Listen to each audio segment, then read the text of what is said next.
just a moment, because I think it's important now. So I want to ask you, because a lot of us don't really know about this, about somebody who's homosexual can stop themselves or help themselves, and to what it is. I mean, is it just genetic or what? Let's try and use simple language.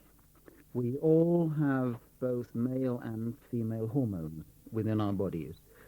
And as we develop through to adulthood, what eventually decides us, both physically and psychologically, is the level of those hormones, male or female.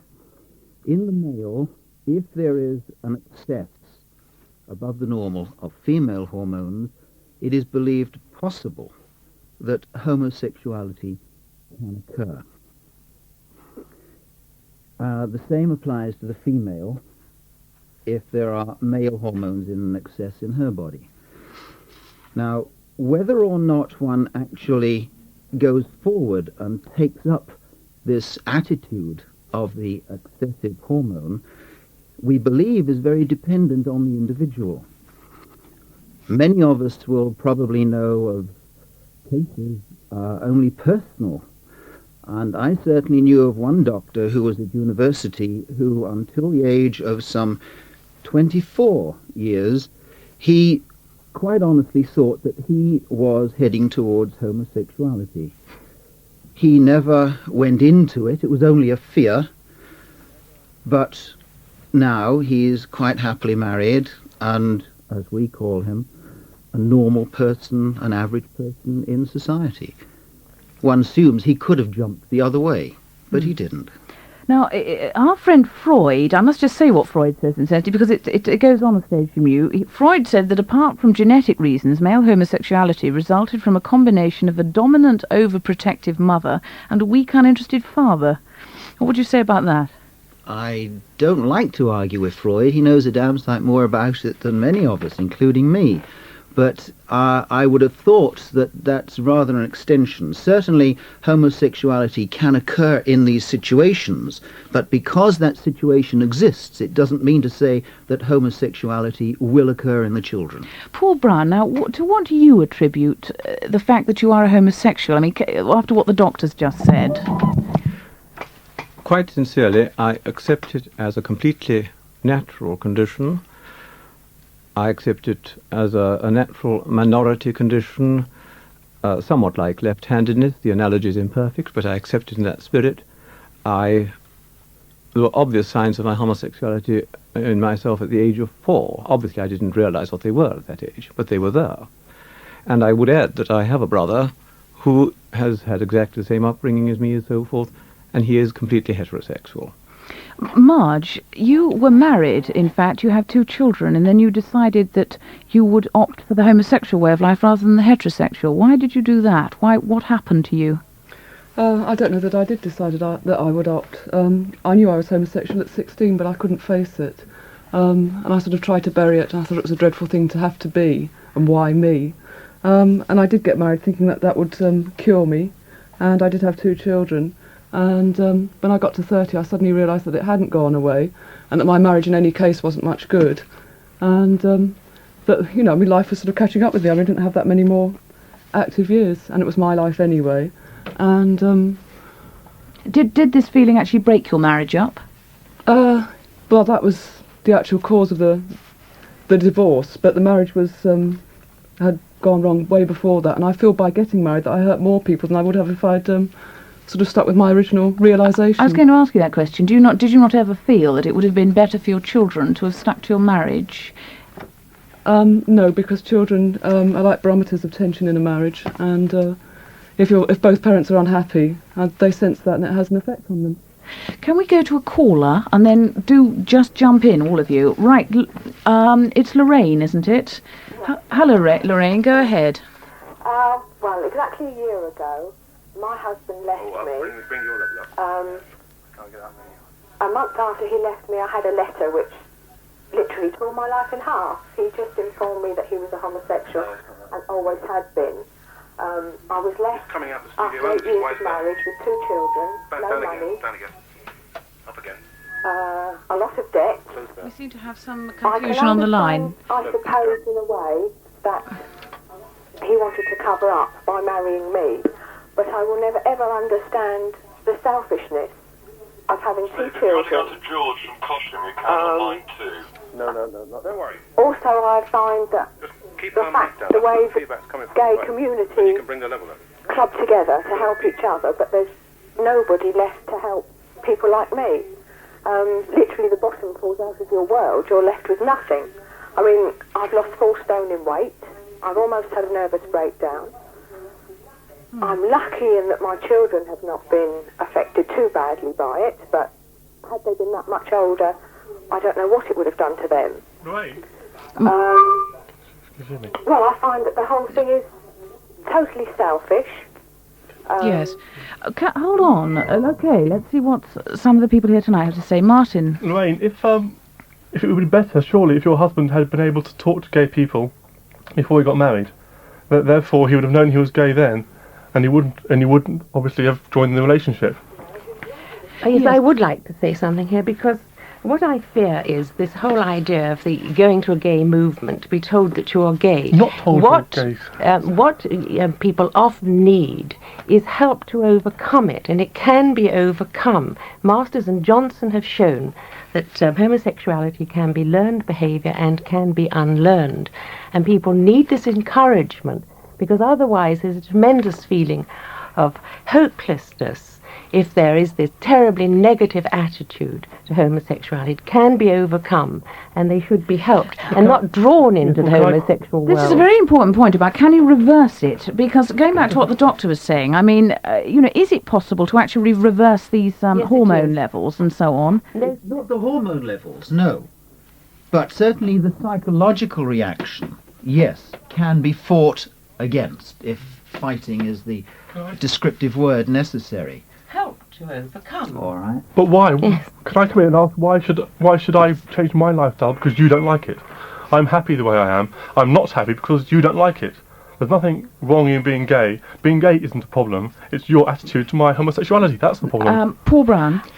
I think we want here to introduce the third dimension of bisexuality, because there are people who are quite strongly attracted in both directions, both towards their own sex and towards the opposite sex. Now, I think it may well be true that those who are fairly finely balanced in the middle can be encouraged this way or that, but I'm quite sure that nothing can be done about the really homosexual person. Valerie Richards. I find that a very hopeless doctrine, but what really does worry me, and going back to the young again, is this constant pressure on the young, the need to get at them, to sex educate them, that it's normal and natural.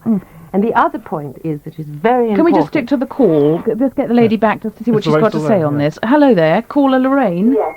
Is there anything you want to say on this?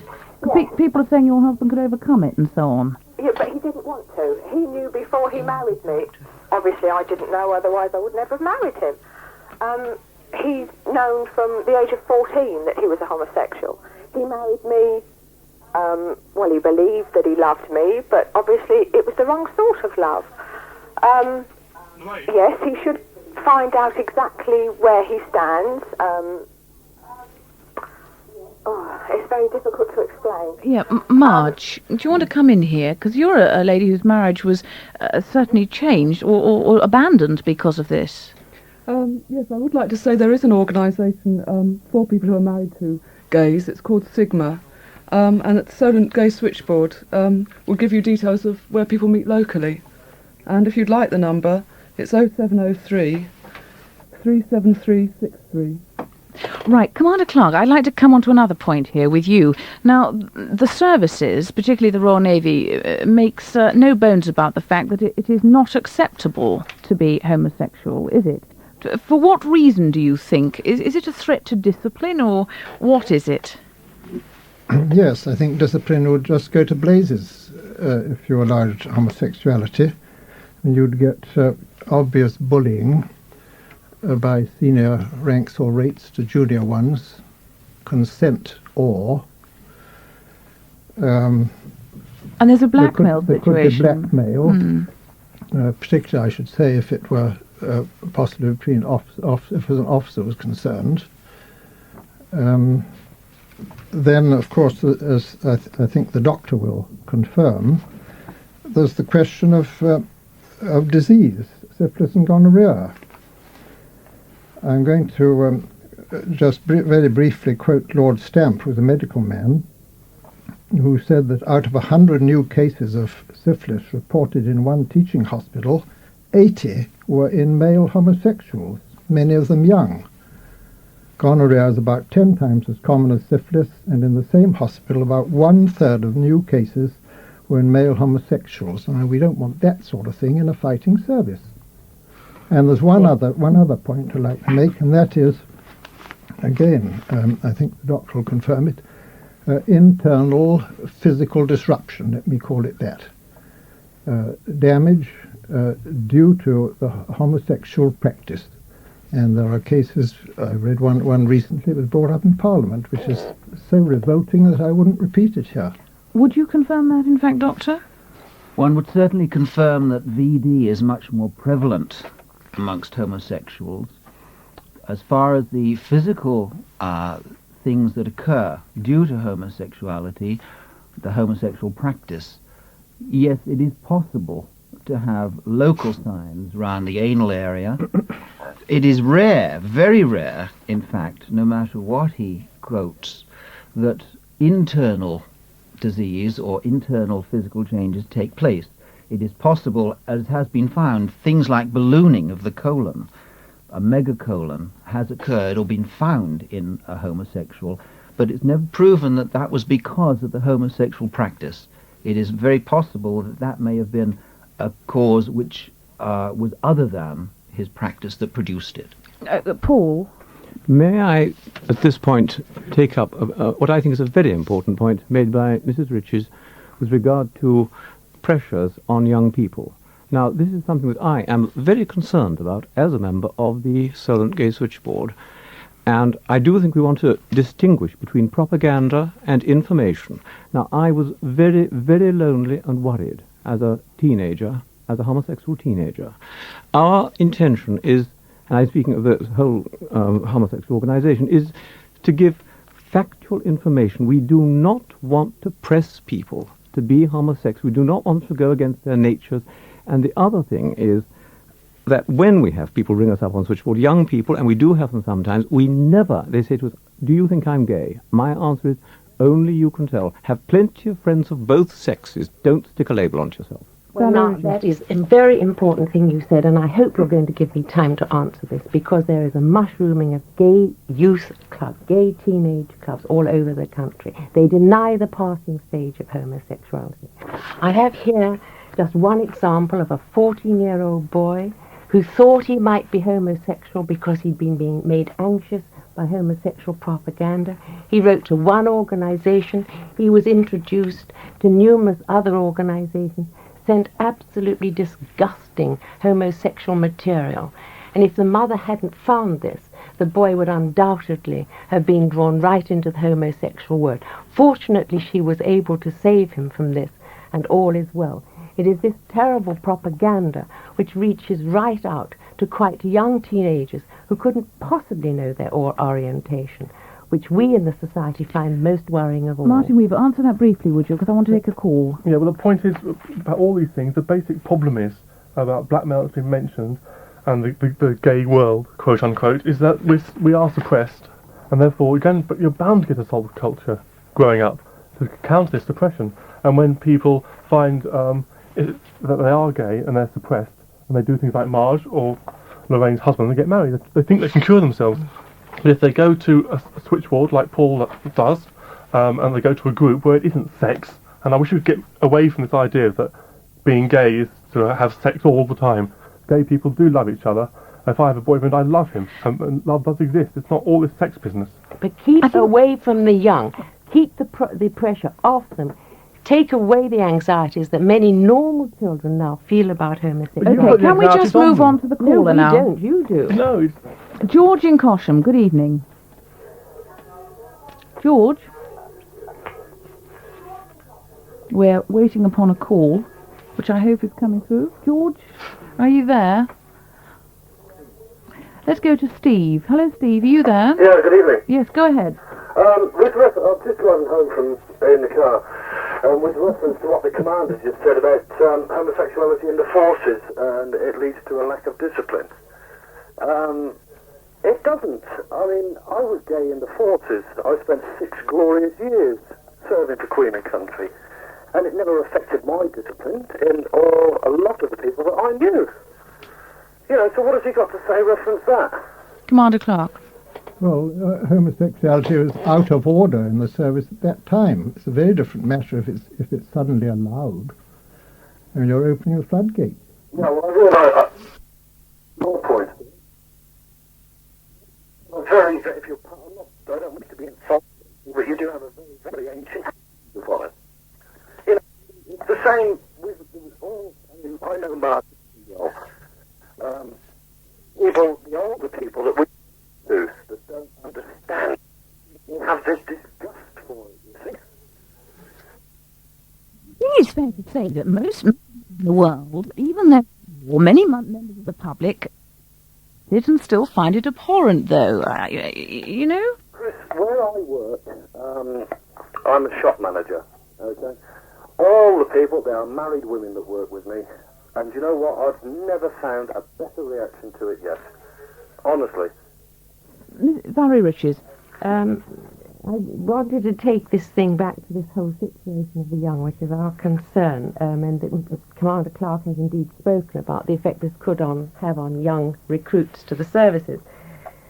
What one is also concerned about is this very close link with the whole paedophile movement. At the Sheffield conference, when asked 1,000 delegates how many of them had a preference for children, a third of them stood up and said they had. And they in fact gave the paedophile movement one of its first platforms at that conference. And this is and something else that one totally deplores about the way the homosexual movement is going. You have a very biased attitude. It's not biased, it's fact. By thinking that gay people have this preoccupation with children, it is non-existent. Where you get your facts and figures from, I do not honestly know. You just get hold of the Campaign for Homosexual Equality because they have this information. My dear, honestly, this preoccupation that straight people seemingly have, that we go around assaulting young children, and 9 times out of 10 the cases that you read in the paper are married men. Right, let's come on now. Thank you, Steve, very much for your point. Thank you very much, Chris. Let's talk a bit about this circulation of schools, and particularly young people with with literature, and also the showing of the film which we were talked about earlier, which was shown to a sixth form college about homosexuality and caused a bit of a stir. You know, first of all, why? You know, why do you think it causes such a stir then? If you're saying that it doesn't affect young people, and you really, or Steve was saying. Well, it comes back to the point that being gay isn't our problem; it's your problem, if you like. That's why we're here tonight talking about it. The tapes like it we had is not pornography, as Miss Witches just said it was. I didn't say that was. I said other material sent to a young boy was frank Well, yes, pornography. but you can buy Playboys and all sorts of things in shops anyway. This was sent by gay homosexual movements. I can't say, I haven't seen it, so I have to see it first. But the trouble is, alright, pornography exists, it exists in the heterosexual world as well. You're going to get exploitation, and I agree, we've got to stop it. But the Stolen Switchboard and the CHE are not dating agencies, they're information people. Yes, Paul Brown. I think at this point we must have 2 bits of translation. CHE stands for Campaign for Homosexual Equality. Straight stands for heterosexual. There may be some people who are doubtful about this. But I do think this is a tremendously important point, this matter of young people. And so far as paedophiles are concerned, I want here to express a personal view. I am absolutely and uncompromisingly opposed to the sexual involvement of children with adults. And I don't care whether it's homosexual or heterosexual, and that is my view without compromise. Thank you very much for saying But that. I think we do want to consider very carefully this business of what... I want to take the positive attitude. What are we going to do to help young people who think they may be homosexual, who sincerely, or even who know they're homosexual, as I did at the age of 14. I was terribly lonely. I would love to have been able to talk about it to somebody. Perhaps Mrs. Riches would like to help us by saying I could have done in those circumstances. Well, clearly what you need to do is to have a loved and respected figure you can turn to who is not a member of the homosexual movement, somebody who can assess the situation impartially and in an unbiased way. And not in any sense to try to integrate that young person into an atmosphere where there will be no release for him from the environment. At the very time when young people need to be integrated, they are now being segregated, so that the chances of developing normally become less, and indeed they could be stuck in this phase. We'll come back to this in a moment, plus the religious side of the whole business as well, but we'll take a break there.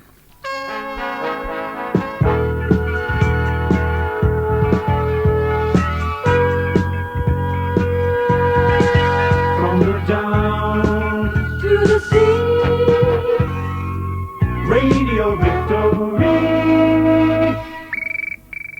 Portsmouth 730-706, dial a car. Can I help you? Yes, I'm looking for a 75 Cortina 2000 estate. Blue, if possible. Where do you live, sir? Fareham. Well, there's one at Gough Brothers in Wickham at... If you're looking for a car, you can save time, petrol and aggravation by ringing Dial a Car on Portsmouth 730-706. Just give details of the car you're looking for and Dial a Car will give you, where possible, a choice of cars in your area. Buy a car the convenient way. Dial a Car on Portsmouth 730-706. A free service to the public.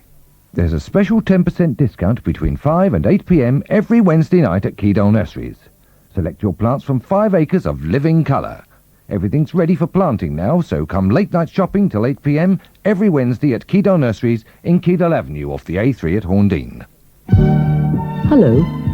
Next time you find yourself in Safeway, pick up a copy of Family Circle or Living magazine, because inside there are 20 money-off coupons for all your favourite beauty care products. Also around the store you'll find leaflets for our free prize draw, giving you a chance of winning a first prize of a holiday in Hawaii. Runners-up at every store will receive a lovely beauty case too. Safeway.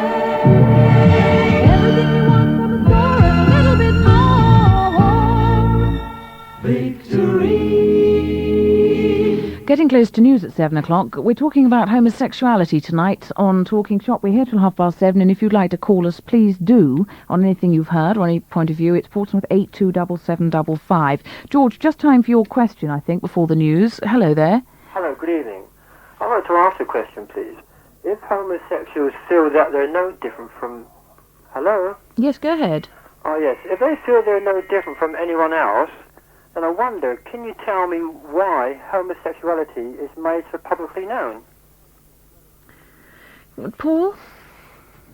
This business of gay pride and so forth may seem very ridiculous and overdone, and it certainly would be if we lived in an accepting society. Unfortunately, we live in a society that regards us as sinful, sick, disabled, handicapped, a threat to family life and a threat to children. And therefore we have to take what may appear to be exaggerated steps to establish what we believe to be our rightful position in society, which is absolute equality with heterosexuals.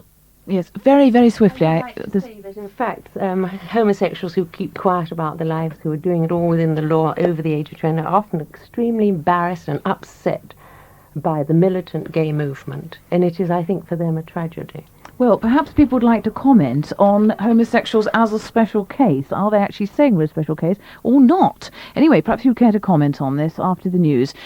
Portsmouth 827755, if you'd like to ring us right now. And we look forward to taking your calls after the news. 827755. It's news time now.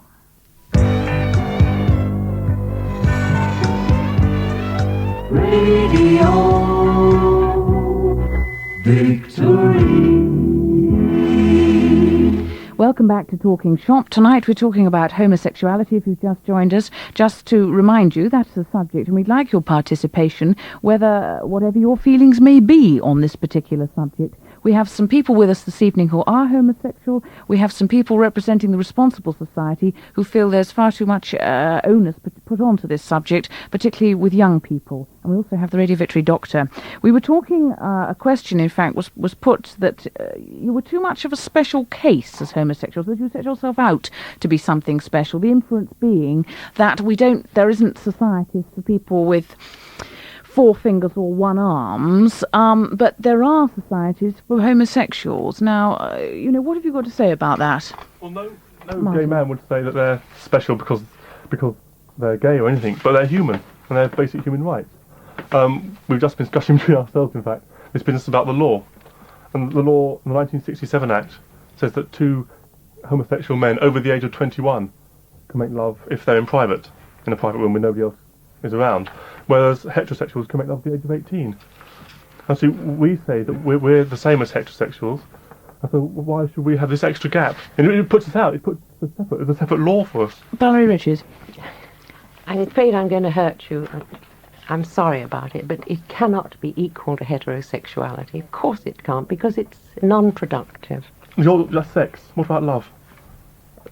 Well, it depends. We're then getting back to whether it is the person themselves or the act that they're carrying out. I think this might be a useful moment to just read this, what a vicar actually said on this subject, because this is the religious side. He, in fact, said that, broadly speaking, it is against the will of God and therefore is a sin.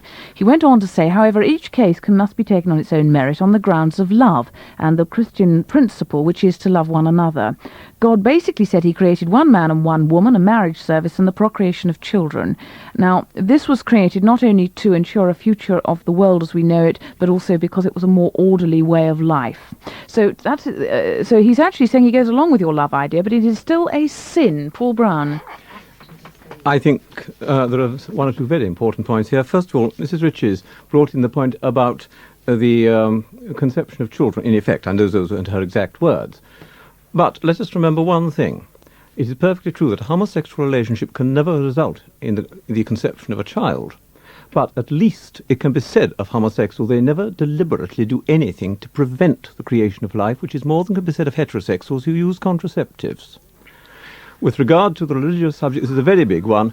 Perhaps I better pause for a moment and let someone else come Commander in. Clark. I would like to comment on 2 words that are frequently being used here. One is love. Our Lord said, anyone who looks on a woman other than his wife with sexual desire lusts.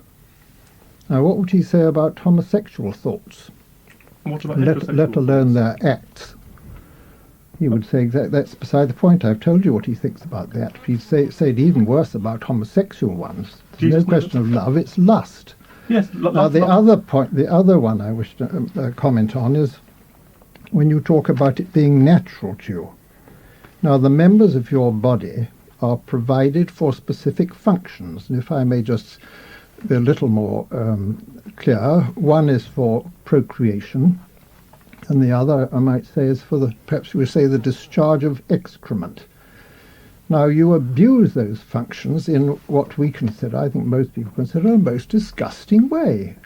How can you call that natural? It's thoroughly unnatural. Let's just go on. Can we to Marie from Fareham? We have a number of people who want to talk to you on phone lines. Hello, Marie. Hello. Go ahead. Well, may I pick up immediately what the gentleman just said about homosexuals being unnatural? May I say that I'm heterosexual, and may I also say that I know 2 gay males. They're friends of mine, and you couldn't wish for 2 nicer people. And as far as I'm concerned, everybody's talking about other people's business much too much.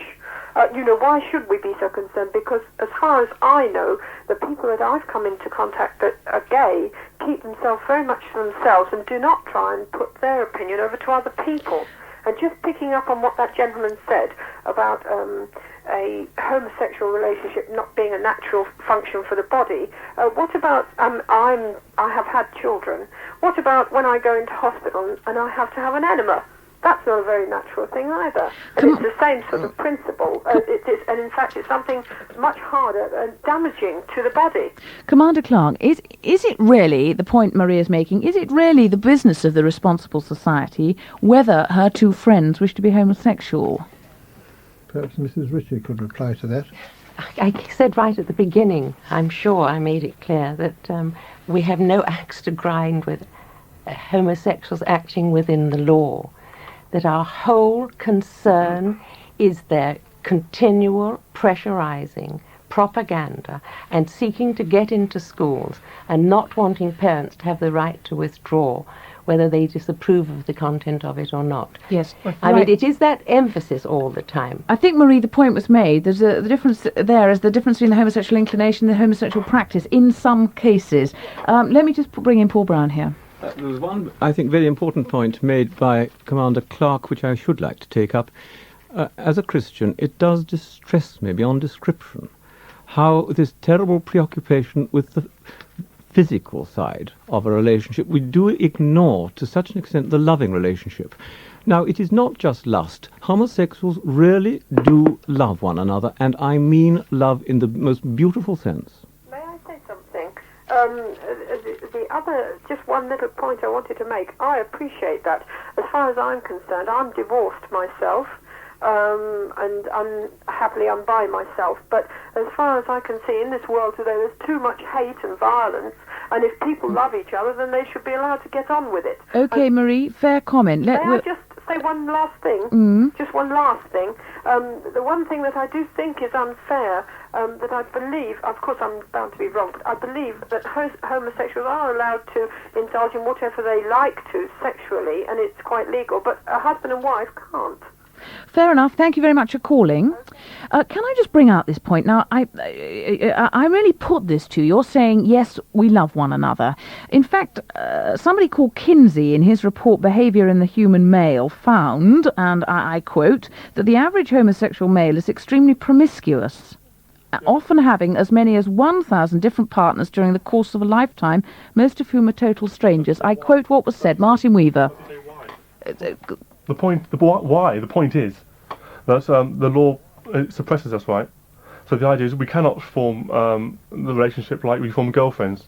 You have quite a few people have girlfriends with loving relationships, but because people suppress their homosexuality, it comes out in later years perhaps, and so that they're not sure how to make a homosexual relationship properly. Yes, fine. Let's move on to Robin from Portsmouth. Go ahead, Robin. Hello? Yes, go ahead. Go ahead, what? And speak. Hello. Okay, thank you very much. Let's move on to another caller, and might get some more sense out of somebody else. That would be nice. Hello, David. Hello, darling. Go ahead. Pardon? Would you like to speak? Yes. Oh, you've got me. You can hear it on the radio. Yes, I would like to speak. First of all, I don't like the use of the word gay, because I think it's a misuse of the word. I'm very strong about that. To me, something that's gay is like a fun fair, a merry-go-round or something like that for kids. But my point is, coming back to the young people, the influence on young people by homosexuals.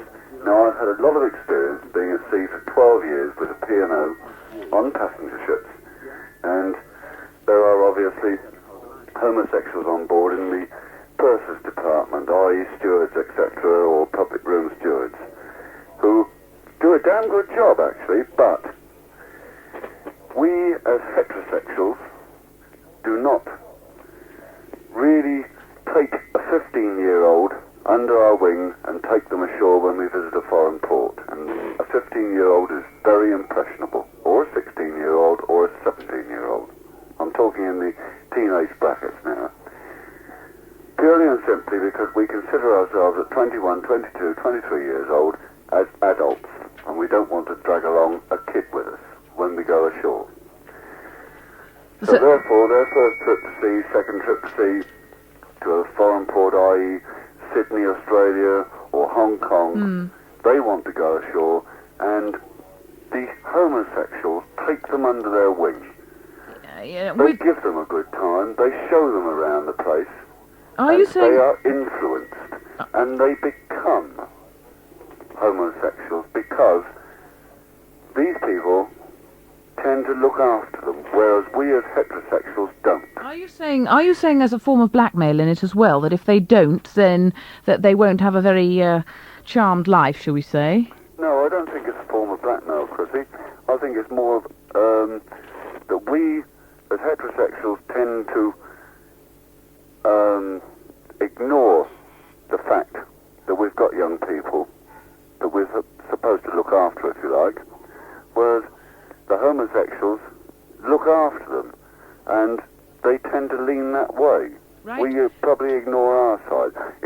I want to put it in your ball court so that your team can kick it around a Right. little bit. Fair comment. Thank you very much for that comment, and we'll start with Paul Brown. Right. I want simply to refer to this use of the word gay, about which I have considerable reservations myself. But if heterosexuals had not seen fit deliberately to use such offensive terms as queer, bent and poofter, we might not have found it necessary to retaliate by using the word gay. Right. What about the other point, though, that was made up, that they used to influence young people at an age like that? Well, I don't accept this argument. I can't put it more strongly. I just do not accept it. Well, the man was saying he was on that ship. I mean, with respect, he said he saw it happen. Well, there may have been passing friendships. They may have been grateful. He said that the heterosexual didn't make friends with them. Why not? Why didn't they help them? Valerie Riches. I think here what you're seeing is a sort of exploitive area, isn't it? Where the homosexual seeing in the young person the opportunity of making a contact. And this is an exploitive relationship, which is the very thing that we're concerned about. And the reason why this spread of gay teenage clubs is so dangerous, because they're really vulnerable to being exploited by adult homosexuals. Why not, in fact, stick to the word homosexual? Why choose the word gay? What's wrong if you're homosexual? Be a homosexual. You don't have to choose funny We words. can address that to heterosexual as well as homosexual. Well, I personally always try to use the word homosexual. I don't like to use the word gay or any other words that you have mentioned. Yes. The point is, the gentleman said that these boys are being led astray. Wouldn't it have been far better if earlier they had come in contact with information about homosexuality, so they knew what was going on, and then they'd know what was going on?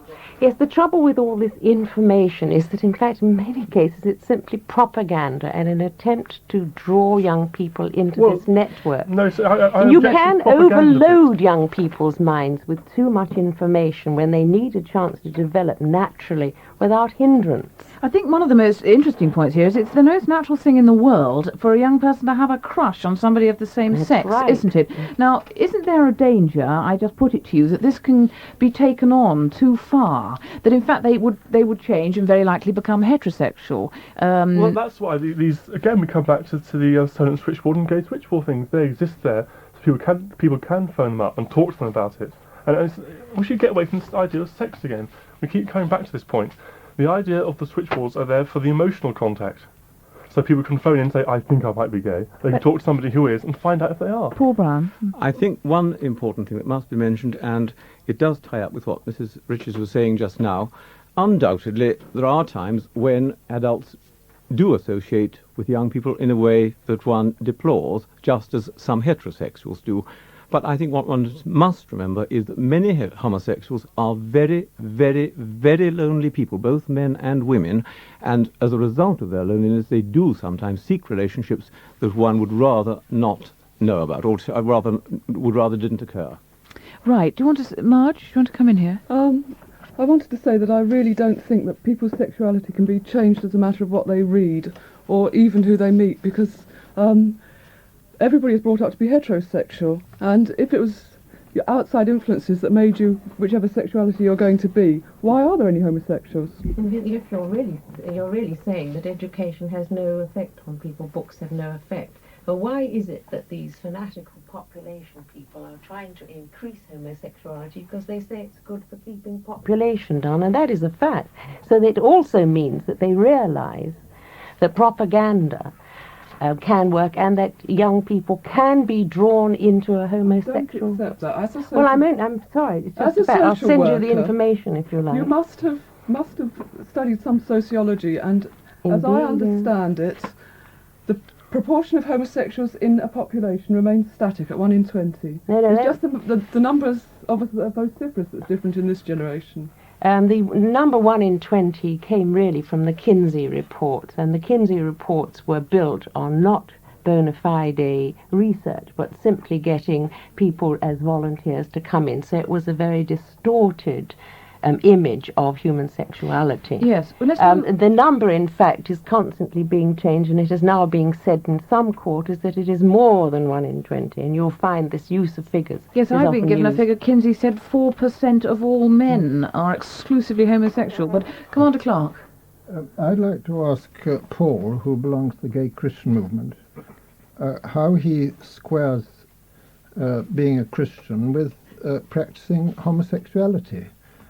The Christian handbook, in other words the Bible, condemns it in the most emphatic terms. Old and New Testament, it uses, if I can use some expressions, refers to it as abomination or loathsome thing, talks about abnormal, unnatural, men turning from the natural intercourse with women to lustful passions for one another, shameful horrors, etc., etc. How do you square that? And I already quoted Christ's words. Could you answer that very briefly, and we'll come back to it because I got a caller. Yes. The most important point there, I think, is Commander Clark has, to my delight, introduced the word lust. Once again, we have this complete failure to distinguish between lust and the true expression of sincere love. Okay, we'll come... God's word to you as a Christian. We'll come back in 1 second. David, yes, welcome. Oh, welcome, Chrissy. Please talk to us. Yes, good evening, panel. Nobody's answered. Go on. Okay, all right then. Well, my name is David, and I'm convener of the Portsmouth Gay Group. Now, this group is a group of the Campaign for Homosexual Equality, and I did want to come back on a point that Val Riches made a little while ago, in which she said she asked a caller to refer to the Campaign for Homosexual Equality with regard to their stance on paedophilia. Well, I think Val Richards has got her facts wrong. The decision that was made at the Sheffield CHE conference was not as she has said. In fact, there was no decision made. It was totally misrepresented in the press, and there was simply an open question given to the conference as a whole, and nobody was expected to answer it, and nobody did.